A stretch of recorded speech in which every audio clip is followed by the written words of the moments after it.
Don't touch that dial. You don't know where it's been. Now, that might have been a funny joke a few years ago, but germ jokes, maybe a little too soon, a little too close to the heart right now. But I do want to explain something about that dial. In old time television, and this is kind of for our younger crowd that are watching, a dial was used to change the channels. There were no remote controls. So you would have to get up out of your seat, change the dial to change the channel, I should say.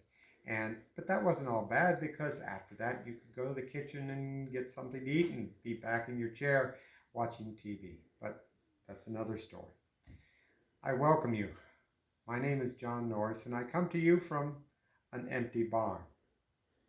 Normally there would be people around enjoying events such as weddings, rehearsals, birthday parties, anniversaries, maybe even a family reunion. But right now, everything is silent. The barn we call the Heritage Barn Venue is missing something. It's missing people. The global chaos that has caused the pandemic and the concern and uncertainty and unrest leaves each of us to deal with the mess. With each day, the CDC and government officials and news reports feature experts in the field and tell us how we should think, how we should talk, how we should act, only creating more anxiety and uncertainty with all of us. I promise you, I am not one of these experts. I am one of you, and I come to you and confess that I am trying, just as you are, to make sense of this and to carry on my life as normally as it could be. But to change the tune for a moment, I'd like to remind you, as the video opened, that we saw the country fair sign. It was a sign that sat in front of the building that my mother and father had as a restaurant, the country fair, thus the name and spelling fair. It was a family event. It was a family affair, and we all worked hard at it, and it was a great experience. But as time went on and my mother and father got older, they decided to sell the restaurant and sell the house. But we kept the sign. It moved around in different barns, but we finally found a home for it here in the barn.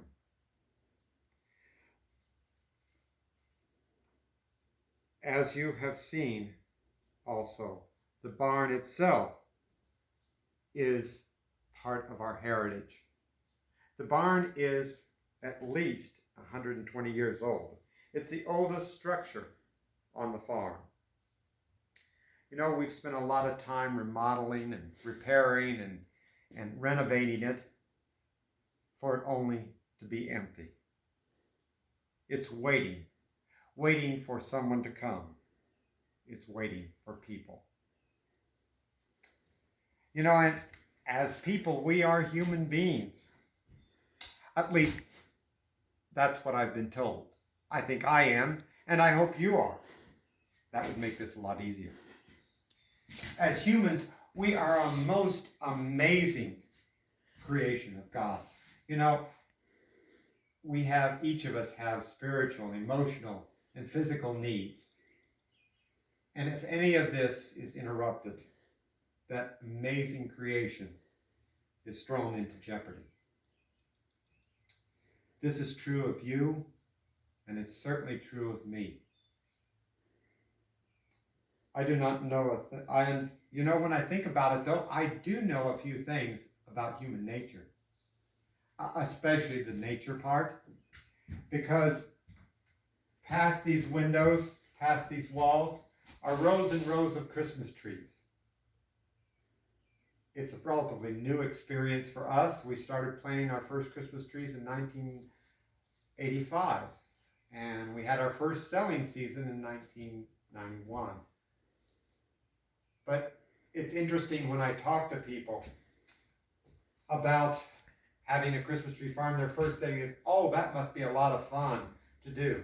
Well, it has great rewards, that's for sure. But it is a lot of work. It's a labor of love. We have to have the trees shorn. We have to mow constantly. There's always bugs and other things that are trying to destroy and harm the trees, but we take care of them because we want to have a crop for the people to see and to be able to purchase. But it's always about nature, coming back to the basics. In fact, I'm reminded of one experience we had. We had a bug that was causing problems. It would leave its residue, shall we say, and the trees were turning white instead of a nice green color. And we had two choices, basically. We could either use chemicals or use a natural way. We chose the natural way. We purchased Lindorus beetles, which, when we attached them to the trees, they ate with great ferocity all the bugs, the bad bugs, and left our trees clean, and they departed after their job was done. So again, it shows of how closely we are connected with nature. When I think of that, at the same time, I think of families that come out. It is truly the joy of the season, and it's truly the joy of being able to be part of a family's experience, because you see joy and love and happiness and hope for the future as families come out. And it's a time for them to reconnect, because in many families, they don't have a chance to get together. It's only at Christmas time, or it's only when they come out to the tree farm that they actually share and spend time together. So it's a wonderful experience.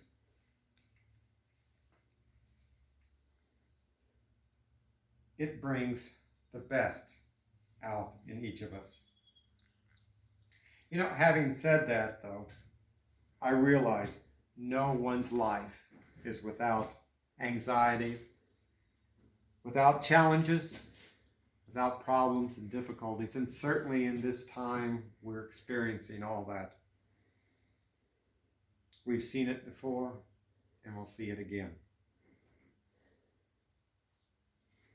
But that doesn't mean we have to give up.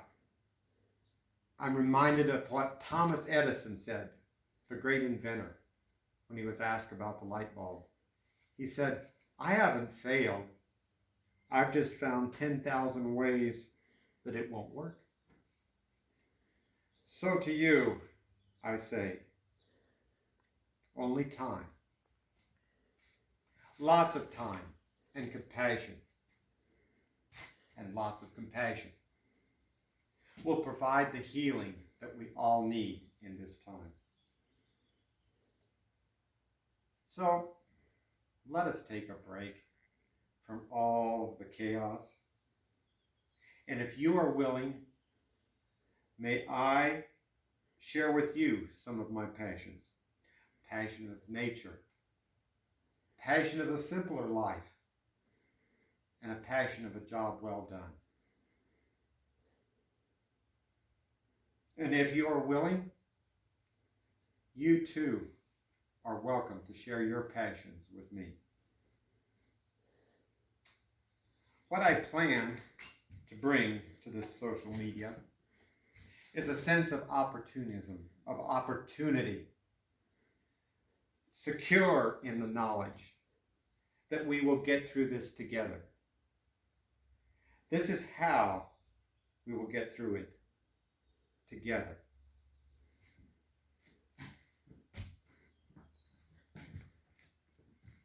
You know what else I know?